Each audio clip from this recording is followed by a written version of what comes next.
بسم اللہ الرحمن الرحیم۔ دوستو، اسلام آباد کے زلزلہ زدہ مارگلا ٹاور کے ملبے میں سے ایک شخص کا کٹا ہوا سر ملا، دھڑ نہ مل سکا۔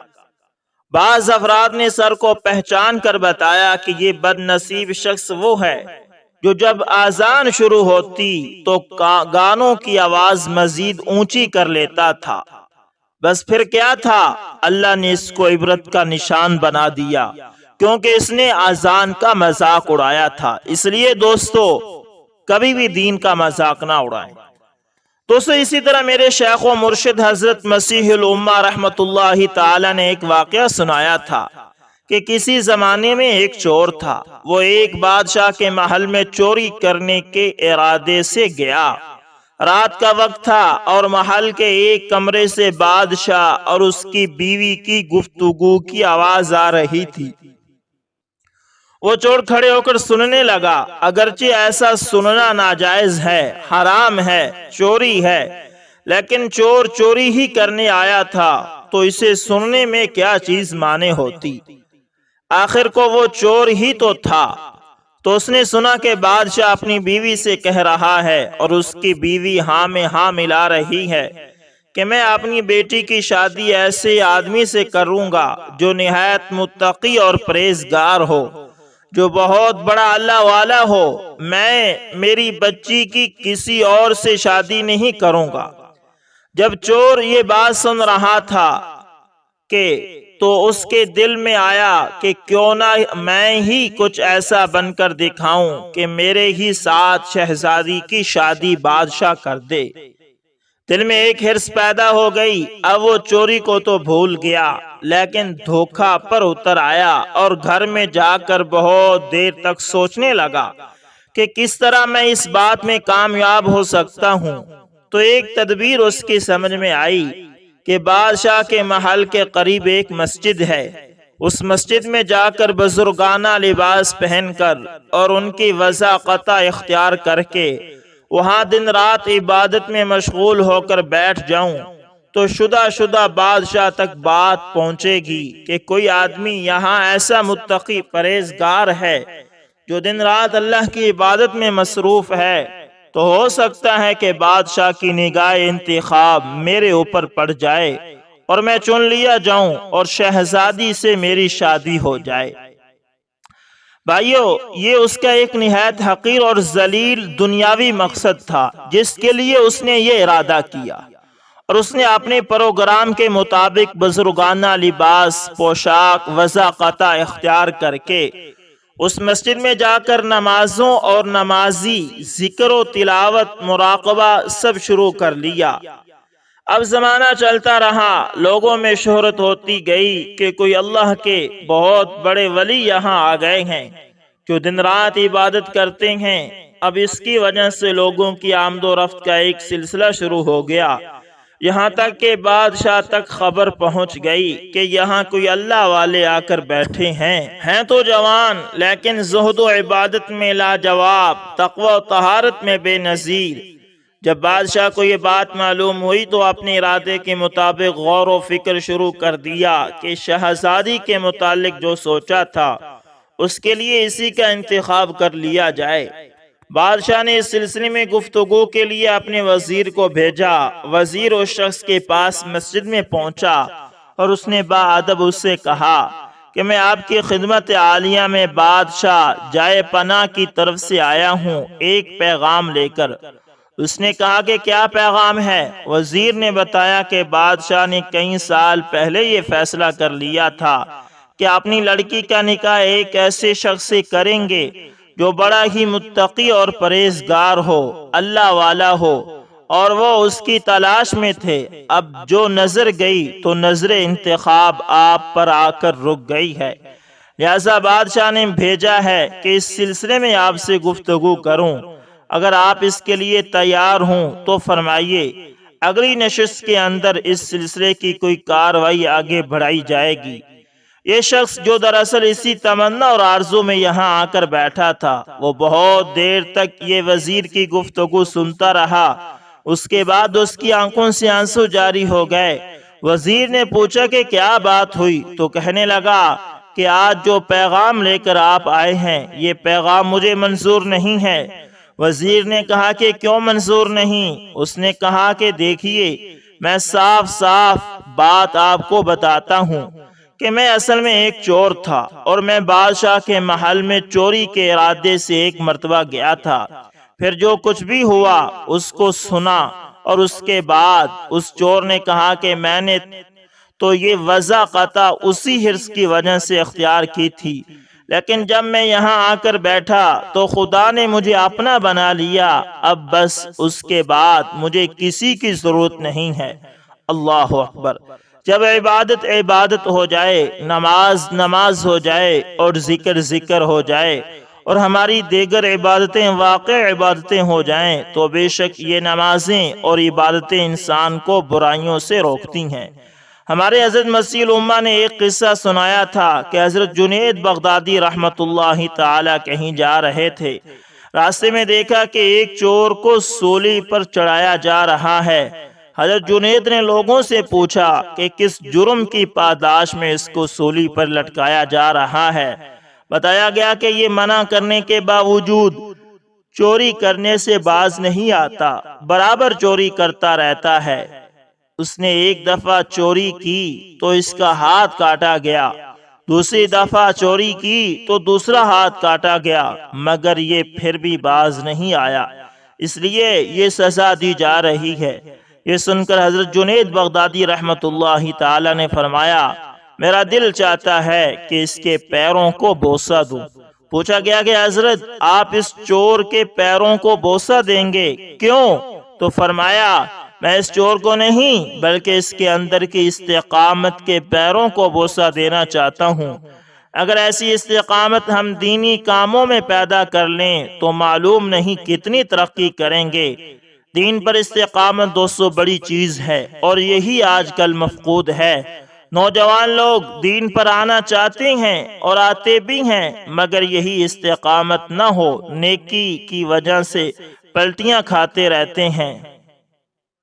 نماز شروع کرتے ہیں پھر چھوڑ دیتے ہیں، علم دین حاصل کرنے کا جذبہ پیدا ہوتا ہے، پھر استقامت میں کمی سے وہ بجھ جاتا ہے۔ اللہ تعالی ہمیں استقامت عطا فرمائے۔ دوستو اسی طرح حضرت عمر بن عبدالعزیز رحمت اللہ تعالی پر فکر آخرت کا بڑا غلبہ رہتا تھا۔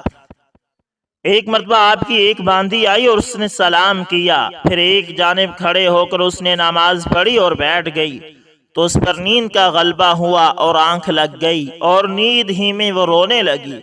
پھر وہ بیدار ہوئی اور عرض کیا کہ امیر المؤمنین، میں نے خواب میں ایک عجیب منظر دیکھا ہے۔ پوچھا کہ کیا دیکھا؟ تو کہنے لگی کہ میں نے دیکھا کہ دوزخ ہے، اور وہ اہل دوزخ پر زور زور سے آوازیں نکال رہی ہے۔ پھر پل صراط لایا گیا اور دوزخ پر اس کو بچھا دیا گیا۔ حضرت امیر المؤمنین نے کہا کہ پھر کیا ہوا؟ کہنے لگی کہ پھر امیر المؤمنین عبد الملک بن مروان کو لایا گیا اور پل صراط پر ڈالا گیا، اور وہ کچھ ہی دور اس پر چلے تھے کہ پل صراط جھک گیا اور وہ جہنم میں گر گئے۔ حضرت عمر بن عبدالعزیز رحمت اللہ تعالی نے کہا کہ پھر کیا ہوا؟ کہنے لگی کہ پھر امیر المؤمنین ولید بن عبد الملک کو لایا گیا اور پل صراط پر ڈالا گیا، اور وہ بھی کچھ ہی دور اس پر چلے تھے کہ پل صراط جھکا اور وہ بھی جہنم میں گر گئے۔ حضرت عمر بن عبدالعزیز رحمت اللہ تعالی نے کہا کہ پھر کیا ہوا؟ کہنے لگی کہ پھر امیر المؤمنین سلیمان بن عبد الملک کو لایا گیا اور پل صراط پر ڈالا گیا، اور وہ بھی کچھ ہی دور اس پر چلے تھے کہ پل صراط جھکا اور وہ بھی جہنم میں گر گئے۔ حضرت عمر بن عبدالعزیز رحمت اللہ تعالی نے پوچھا کہ پھر کیا ہوا؟ کہنے لگی کہ پھر اے امیر المومنین آپ کو لایا گیا۔ اتنا سنتے ہی انہوں نے ایک چیخ ماری اور بے ہوش ہو کر گر پڑے۔ وہ باندھی ان کے کان میں کہتی جا رہی تھی کہ اے امیر المومنین، خدا کی قسم میں نے دیکھا کہ آپ نجات پا گئے، خدا کی قسم آپ نجات پا گئے۔ راوی کہتے ہیں کہ باندھی تو یہ کہتی جا رہی تھی اور عمر بن عبدالعزیز کی چیخیں نکل رہی تھی، اور وہ اپنے پیروں کو زمین پر رگڑتے جا رہے تھے۔ اللہ اکبر، ایسا خوف تھا، ایسے اللہ سے ڈرنے والے تھے۔ اللہ تعالیٰ ایسا ڈر اور ایسا تقوی ہمیں بھی عطا فرمائے، اسوں اللہ سے مانگا کریں۔ دوستو اسی طرح حضرت امام ابو حنیفہ رحمت اللہ تعالی کا خوف آخرت بھی بے مثال تھا۔ آپ کے شاگرد رشید امام یزید بن الکمید کہتے ہیں کہ ایک دفعہ علی بن حسین المؤذن نے عشاء کی نماز میں سورہ اذا زلزلت الارض پڑھی۔ امام ابو حنیفہ بھی پیچھے تھے۔ جب لوگ نماز پڑھ کر چلے گئے تو میں نے امام اعظم ابو حنیفہ رحمت اللہ تعالی کو دیکھا کہ آپ کسی بات میں متفکر ہیں اور سانس پھول رہا تھا۔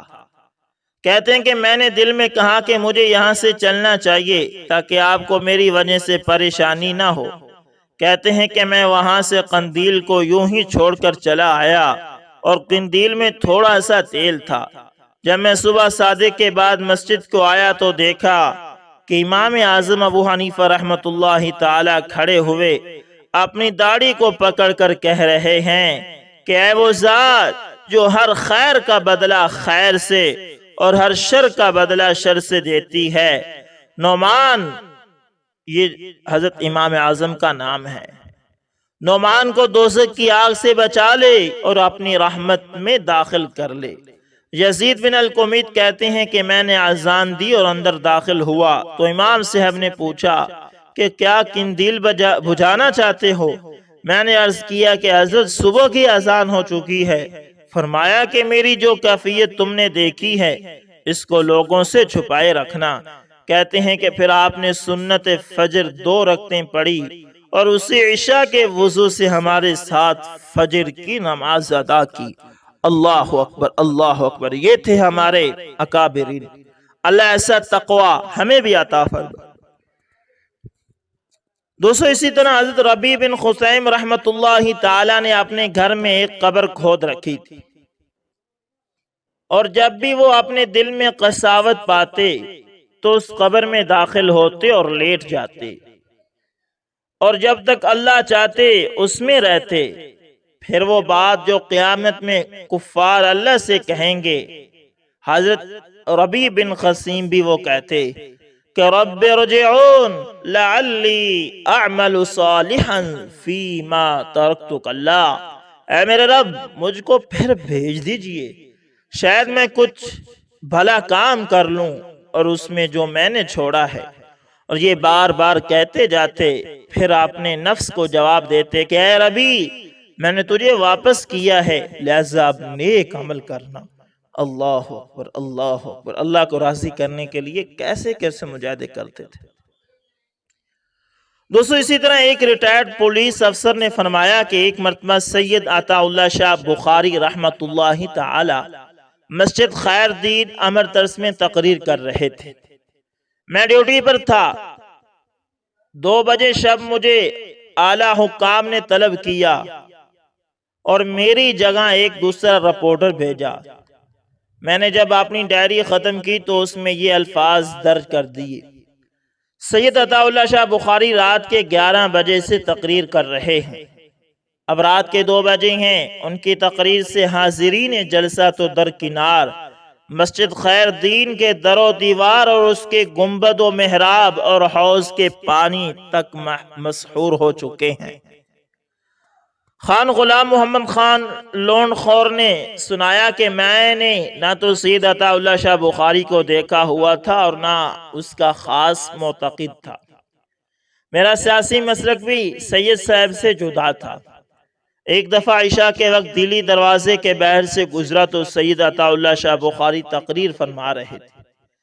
میں بڑے ضروری کام میں تھا، اس خیال سے رک گیا کہ جس مقرر کی اتنی شہرت ہے اسے 5 منٹ سن تو لوں۔ میری عادت یہ ہے کہ میں جلسے میں ایک جگہ نہیں بیٹھ سکتا، خود اپنے جلسے میں بھی گھوم پھر کر دیکھتا اور سنتا ہوں۔ میں 5 منٹ تک سید عطا اللہ شاہ بخاری رحمت اللہ تعالی کی تقریر سنتا رہا، پھر سوچا تھوڑی دیر اور سن لوں۔ ان کا سحر تھا کہ کھڑے کھڑے بیٹھ گیا، بیٹھے بیٹھے تھک گیا تو لیٹ گیا، اور لیٹے لیٹے ساری رات تقریر سنتا رہا، اور ایسے حواس گم ہوئے کہ اپنا کام بھی بھول گیا، یہاں تک کہ صبح کی اذان بلند ہوئی۔ سید عطا اللہ شاہ بخاری نے تقریر کے خاتمہ کا اعلان کیا تو مجھے خیال آیا کہ اوہو، ساری رات ختم ہو گئی۔ یہ شخص تقریر نہیں کر رہا تھا بلکہ جادو کر رہا تھا۔ ایک دفعہ سید عطا اللہ شاہ بخاری علی گڑھ کے کسی جلسے میں تقریر کرنے تشریف لے گئے۔ کالج کے طلباء نے تقریر سننے سے انکار کر دیا۔ ایسا ہنگامہ برپا کیا کہ تقریر کرنا محال ہو گیا۔ سید عطا اللہ شاہ بخاری نے دیکھا کہ بچے برافختہ کوئی اور نصیحت کاریگر نہیں ہوتی تو فرمایا، اچھا بیٹا، قرآن مجید کا ایک رکوع پڑھ دیتا ہوں اور جلسہ تمہارے احترام میں ختم کرنے کا اعلان کرتا ہوں۔ طلباء خاموش بیٹھ کے سید عطا اللہ شاہ بخاری نے انتہائی دل سوزی سے نیم خورد آواز میں پڑھنا شروع کیا۔ چشم و گوش اور در و دیوار جھوم گئے۔ تلاوت ختم ہوئی تو فرمایا، بیٹا کیا خیال ہے، اس کا ترجمہ بھی کر دوں؟ آواز ہے، ضرور ترجمہ بھی کر دیجئے۔ اب ترجمہ شروع ہوا، پھر ترجمے کے بعد تفسیر و تشریح کا سلسلہ دراز ہوتا چلا گیا، یہاں تک کہ صبح ہو گئی۔ سید عطا اللہ شاہ بخاری نے تقریر ختم کی۔ طلبہ نے شور مچایا، شاہ جی خدا کے لیے کچھ اور بیان کیجئے۔ سید عطا اللہ شاہ بخاری نے فرمایا، بیٹا کبھی پھر آؤں گا تو تقریر سناؤں گا۔ گجرات کے مشہور مقدمے میں جب لدا رام رپورٹر CID نے حقیقت حال کا انکشاف عدالت عالیہ میں کیا اور سید عطا اللہ شاہ بخاری کی رہائی ہو گئی تو لدا رام سے پوچھا گیا کہ آخر تو نے سرکاری ملازم ہوتے ہوئے یہ جھوٹی شہادت دینے سے گریز کیوں کیا اور سچی شہادت سے اپنے آپ کو خطرے میں کیوں ڈالا؟ تو اس نے بتایا کہ میں نے سرکاری ملازمت میں ہمیشہ جھوٹی شہادتیں دی ہیں اور اس دن بھی شاہ جی کے خلاف جھوٹی شہادت دینے کے لیے تیار ہو کر آیا تھا۔ ڈیری میں رد و بدل اگرچہ اعلیٰ حکام کے حکم سے کیا تھا، لیکن اس میں بہرحال میری بھی رضامندی شامل تھی۔ ہوا یہ کہ جب میں گواہی دینے کے لیے عدالت میں آیا اور شاہ جی کو دیکھا تو سادہ شکل و صورت کا ایک سچا انسان کھڑا ہے۔ مجھے کسی مخفی طاقت نے ٹوکا کہ یہ شخص اب میری جھوٹی شہادت پر پھانسی کی سزا پائے گا۔ میرا دل لرز گیا۔ میں نے دل ہی دل میں توبہ کی اور عہد کیا کہ دنیا کی ہر مصیبت برداشت کر لوں گا، لیکن اس عظیم انسان کے خلاف جھوٹی شہادت دینے کا پاپ نہیں کماؤں گا۔ تب میں نے شاہ جی کے وکیل کو علیحدگی میں سارا ماجرا بیان کیا، ساتھ ہی اپنا ارادہ بھی بتایا۔ لدا رام نے ہائی کورٹ میں شہادت دی، اس کی ملازمت کی 3 سال قید، سخت کی سزا ہوئی، لیکن سید عطا اللہ شاہ بخاری کی معجزانہ رہائی کا باعث بن گیا۔ اس مقدمے میں سید عطا اللہ شاہ بخاری 9 ماہ کے قریب جیل میں رہے۔ جب رہا ہو کر آئے تو تقریروں میں اکثر فرمایا کرتے کہ ایک طرف میں بے نوا تھا، میرے غریب ساتھی جیلوں میں مقید تھے، میری اولاد کم سن اور میرا والد ضعیف العمر تھا، دوسری طرف فرنگی کی سہولت و حشمت تھی، خزانے اس کے، پولیس اس کی، عدالتیں اس کی، جیل خانے اس کے، سب اختیار و اقتدار اس کا تھا۔ پھر ترنم سے پڑھتے تھے، روح بخت ملاقی ان کا، چرخ ہفت طبقاتی ان کا۔ حضرت یوسف کی زندانی ہونے کا واقعہ دہراتے، زلیخا کا الزام تراشیوں کا تذکرہ کرتے، قرآن مجید کی یہ آیت شریفہ پڑھتے، وَشَهِدَ شَاهِدٌ مِّنْ أَهْلِهَا پڑھ کر لدا رام کو انگریزوں کا گھریلو گواہ قرار دیتے۔ اس مقدمے سے رہائی کو وہ اللہ کا عظیم احسان کہتے۔ آخر میں فرماتے، اے اللہ، اس نعمت کے شکرانے میں تیری خدمت میں کیا پیش کروں، کیونکہ جو نعمت سوچتا ہوں وہ سب تیرے خزانے میں موجود ہے۔ ایک دن تقریر کرتے کرتے جھولی پھیلا دی اور فرمایا، میرے پاس ایک ایسی چیز ہے جو تیرے شکر نعمت کے لیے پیش کرتا ہوں، اور وہ میرے گناہ ہیں، میرے پاس ان کے سوا کچھ نہیں۔ پھر یہ بیان کچھ اس عجز و انکسار اور رقت انگیزی کے ساتھ پیش کیا کہ لوگوں کی چیخیں نکل گئی۔ حاصل دوستو، بے شک کچھ اللہ والے ایسے بھی ہوتے ہیں کہ جن کی زندگی دوسروں کے لیے مشعل راہ ہوتی ہے اور ان کے نقوش پاس راستے کے گم کردہ راہی اپنی راہ پاتے ہیں۔ ایسے عظیم انسانوں کی ہمیں قدر کرنی چاہیے۔ دعا ہے کہ اللہ تعالی ہم سب کو اپنے علماء اور اکابرین کی خدمت اور قدر کرنے کی توفیق عطا فرمائے، آمین یا رب العالمین۔ دوستو امید کرتا ہوں ویڈیو اچھی لگی ہوگی، پسند آئے تو لائک شیئر کمنٹ لازمی کریں، اور اگر آپ ہمارے چینل ES انفارمیشن TV پر نئے تو اس کو لازمی سبسکرائب کریں۔ دوستو ملتے ہیں کسی نیکسٹ اچھی سی ویڈیو کے اندر، تب تک کے لیے اللہ حافظ، جزاکم اللہ خیر۔